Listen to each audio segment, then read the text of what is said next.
Negotiations are everywhere at work, whether it's pushing for a higher salary, securing resources for your project, or getting that promotion. You need to know how to negotiate effectively. But most people get stuck. They either fear coming off as too aggressive or accept less than they deserve just to avoid conflict. What if I told you that negotiation isn't about fighting, it's about strategy? Today I will share how I successfully negotiated project approvals, salary raises and leadership positions by using the 4 principles of Harvard negotiation, a method that helps you get what you want while maintaining strong relationships. Let's dive in. Number 1. Separate the people from the problem. One of the biggest negotiation mistakes is seeing the other person as the enemy. When emotions get involved, negotiations turn into arguments and you lose focus on the real goal.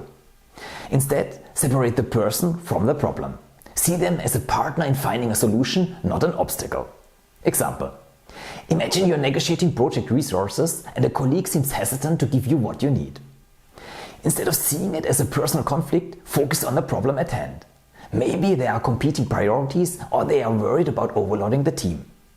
By separating the person from the problem, you can discuss the project's importance and find a way to compromise instead of letting emotions derail the conversation. Once you shift your mindset, the next step is to focus on the real issue at hand. Number 2. Focus on interests, not positions. Most people approach negotiations by stating demands, for example, I need more budget or I need this project. But that's a weak strategy. Why? Because positions lead to deadlocks. Instead, uncover why you and the other person want what you want. Interests reveal creative solutions. For example, let's say you are asking for additional resources to complete a project, but your manager is concerned about the budget. Instead of just demanding more funds, ask about their core concerns. Are they worried about budget overruns or prioritization?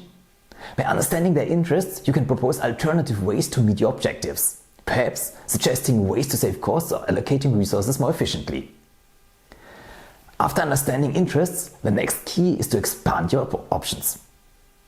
Number 3. Generate multiple options before deciding. Most negotiations fail because people see only 2 choices, win or lose. But the best negotiators explore multiple paths to success. Instead of locking into one demand, create options that satisfy both sides. Example. Imagine you're asking for more budget for a project. If your company has a fixed budget, don't just ask for more money. Instead, offer multiple solutions. Could you streamline some aspects of the project? Maybe deliver in phases to spread the costs? Or perhaps explore alternate funding sources like cross-departmental contributions? The more options you generate, the more likely it is you will find a win-win solution.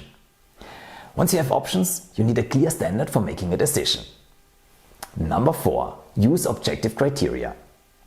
The most powerful way to justify your request is with facts, not opinions. Base your arguments on industry benchmarks, market rates or company policies. Example. When you're negotiating the scope of a project, don't just say, we need more time without justification. Present objective data such as market trends or time estimates from similar past projects. Based on our analysis, projects like this typically require 20% more time due to X, Y and Z. By backing up your request with facts, you can make a stronger case without it feeling like a personal demand.